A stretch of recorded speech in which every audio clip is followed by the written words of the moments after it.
भाजपा युवा मोर्चा जिलाध्यक्ष भूपेंद्र सुहागपुरे की गिरफ्तारी नहीं होने को लेकर बालाघाट विधायक अनुभा मुंजारे मुखर दिखाई दी। उन्होंने कांग्रेस जनों के साथ सर्किट हाउस में 5 दिसंबर को प्रेस वार्ता ली, जिसमें उन्होंने पुलिस कार्यप्रणाली को भी संदिग्ध बताया और कहा कि एसपी से सवाल है कि ऐसा कृत्य कोई दूसरा करता तो क्या यही रवैया अपनाया जाता।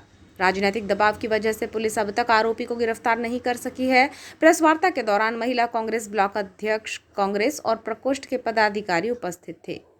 वार्ता में विधायक अनुभा मुंजारे ने कहा कि भाजपा नेता बेटियों की सुरक्षा और सम्मान की बात करते हैं, बेटी पढ़ाओ बेटी बचाओ का नारा देते हैं, लेकिन भाजपा की महिला जनप्रतिनिधि भी इस संवेदनशील मुद्दे पर आखिर चुप क्यों है। कि आज दिसंबर महीने की 5 तारीख आ गई, लेकिन आज तक वो आरोपी जो है फरार आरोपी पकड़ा नहीं गया है। तो इसमें बालाघाट पुलिस की भूमिका बहुत ही संदिग्ध नज़र आ रही है। मैंने पहले भी कहा कि मेरी पुलिस अधिकारियों से लगातार इस संदर्भ में बात होती रही और मैं चाहती हूँ कि हमारी बेटी को न्याय मिलना चाहिए। वो किसी भी समाज की बेटी हो, वो हमारी बेटी है। दलित समाज की है तो बहुत गंभीर मामला बनता है। और उसके एक तरफ हमारी मध्य प्रदेश सरकार बोलती है, मुख्यमंत्री मोहन यादव जी बोलते हैं कि हमारी बेटियां हमारी ताकत हैं और बेटी पढ़ेगी आगे बढ़ेगी तो हमारा देश आगे बढ़ेगा, प्रदेश आगे बढ़ेगा। बेटी बचाओ बेटी पढ़ाओ, दुनिया भर के स्लोगन से लोग दे रहे हैं। और आज इस बालाघाट जिले में इतनी गंभीर घटना घटित हो गई। लड़की खुद बयान दे रही है, खुद आ रही है, उसकी जहाँ तक की शादी भी रुकवा रही है, भूपेंद्र सुहागपुरे की सगाई रुकवा रही है। और उसके बाद भी पुलिस ये बोलती है कि हम जांच कर रहे हैं, हम जांच कर रहे हैं। तो ऐसी कैसी जांच हो रही। मैं ये कहना चाहती हूँ कि अगर कोई और अन्यंत्र व्यक्ति अगर ये घटनाक्रम करता तो पुलिस क्या करती। बालाघाट के पुलिस अधीक्षक से मेरा ये सवाल है कि तब वो क्या करते। अभी तो छोटी छोटी घटनाएं होती हैं तो राजनीतिक द्वेष भावना के चलते घरों में लोगों के बुलडोजर चलवा देते हैं। तो आज इतने दिन हो गए, अभी तक पुलिस खोजबीन में लगी है, जबकि मुझे जैसी जानकारी मिली है कि उस भूपेंद्र सुहागपुरे ने शादी कर लिया है, शादी कर चुका है वो, और पुलिस हाथ पे हाथ धरे बैठी हुई है। और इसमें पूरा राजनीतिक संरक्षण मिला है भूपेंद्र सुहागपुरे को। और भारतीय जनता पार्टी के नेताओं के मुंह से एक शब्द नहीं निकल रहा है। इधर अभी किसी अन्यंत्र व्यक्ति का मामला होता तो इतना हल्ला मचाते कि किसी सामने वाले का जीना मुश्किल कर देते। आज कोई भी नहीं बोल रहा है। बालाघाट जिले की महिला सांसद हैं, सांसद जी सिर्फ अपनी पार्टी को देखा। मामले में पुलिस द्वारा कार्यवाही नहीं की जा रही है।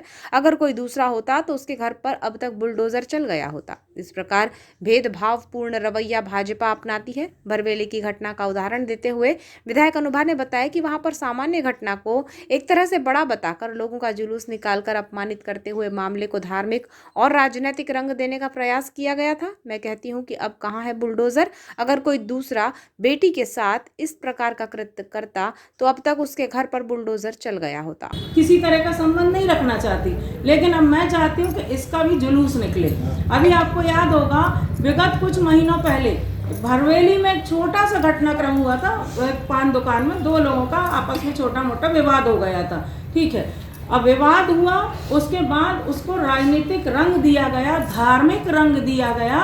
और अन्य जो दूसरे पक्ष के लोग थे उन लोगों का बिना वजह, जबकि वो प्रतिष्ठित घराने के लड़के थे, उनका जुलूस निकाला गया, उनको सामाजिक रूप से अपमानित किया गया था।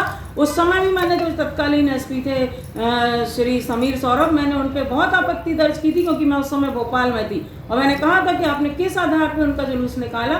छोटा सा विवाद था, थाने में मामला सुलझ जाता या कोर्ट अपना काम करता। तो अब भूपेंद्र सुहागपुरे को गिरफ्तार करके और उसका जुलूस कब निकाला जाएगा, हम उस दिन का इंतजार कर रहे हैं। और मैं इस घटनाक्रम के लिए पूरे प्रशासन की कड़े शब्दों में निंदा करती हूँ। इसमें प्रशासन की भूमिका बहुत ही शर्मनाक है, सोचनीय है। और अगर ऐसा होगा तो कौन बेटी इन पर विश्वास करेगी, कौन महिला इन पर विश्वास करेगी। क्या महिलाएं सुरक्षित रह पाएंगी। आज हम भी महिलाएं हैं, हम भी सामाजिक क्षेत्र में काम करते हैं, रात में दिन में हम सभी के बीच में आना जाना है। तो हमको भी एक पल के लिए सोचना पड़ेगा कि इस सरकार के राज में बेटियां कहाँ सुरक्षित हैं। पुलिस से कहती हूं कि आरोपी को तत्काल गिरफ्तार किया जाए और उसका जुलूस शहर में निकाला जाए। विधायक अनुभा ने बताया कि इस मुद्दे को लेकर विधानसभा में प्रश्न लगाया गया है और विशेष चर्चा की मांग विधानसभा अध्यक्ष के समक्ष की जाएगी। 20 दिसंबर तक सत्र चलेगा और इस अवधि तक भी भूपेंद्र की गिरफ्तारी नहीं होगी तो फिर कांग्रेस जनों के साथ रणनीति बनाई जाएगी और मैं खुद अनशन पर बैठ जाऊंगी। तो हम तत्काल आपके माध्यम से मांग करते हैं, जिला प्रशासन इस मामले को गंभीरता से ले, इसको हल्के में ना ले। बहुत बड़ा मामला और ये मामला दबेगा नहीं और मैं तो नहीं दबने दूंगी। मैंने पहले भी कहा है, मैं और हमारी कांग्रेस पार्टी इस मामले को कहीं भी दबने नहीं देगी। जरूरत पड़ेगी तो आमरण अनशन पर हम बैठेंगे, लेकिन उस बिटिया को, जो हमारे सबकी सम्मान की बात है, नारी के सम्मान की बात है, उस बिटिया को हम न्याय दिलाने में कोई कमी बाकी नहीं रखेंगे। और अभी हमारा विधानसभा का सत्र प्रारंभ होने वाला है 16 दिसंबर से, तो 16 दिसंबर से जब से 20 दिसंबर तक जो विधानसभा का सत्र चलेगा, उसमें भी इस सत्र में मैं माननीय विधानसभा अध्यक्ष जी से विशेष आग्रह करूंगी कि ये सवाल मैं तो उठाऊंगी, ये प्रश्न मेरा लग ही गया है विधानसभा में, लेकिन मैं उनसे विशेष आग्रह करूंगी माननीय अध्यक्ष महोदय से कि इसको विशेष चर्चा में लिया जाए, क्योंकि सवाल बालाघाट जिले की एक बेटी का नहीं है, पूरे प्रदेश की बेटियों का सवाल है। ऐसे कितने घटनाएं होती होंगी और सत्ता पक्ष के लोग उसको दबा देते होंगे, तो ये उजागर होना चाहिए और ऐसे अपराधियों को सख्त उनके ऊपर कार्रवाई होना चाहिए और जेल के सीटों के अंदर इनको जाना चाहिए। और जहाँ तक कानून की बात है, हम कानून का सम्मान करते हैं, कानून अपना काम करेगा। अगर वो दोषी है या नहीं है, जो भी बात है, जब वो कोर्ट में जाएगा मामला, न्यायालय जो फैसला देगा वो शिरोधार्य होगा। तो हम मांग करते हैं कि भूपेंद्र सोहागपुरे को तत्काल गिरफ्तार किया जाए। नहीं, बहुत जल्दी चरणबद्ध तरीके से हमारा आंदोलन शुरू होगा और इसमें हम विधानसभा से लेके आवाज़ तो हमारी उठेगी और यहाँ बालाघाट जिला मुख्यालय में मैं आमरण अनशन पर मैं बैठूंगी, हमारी महिला कांग्रेस की सब महिलाएं।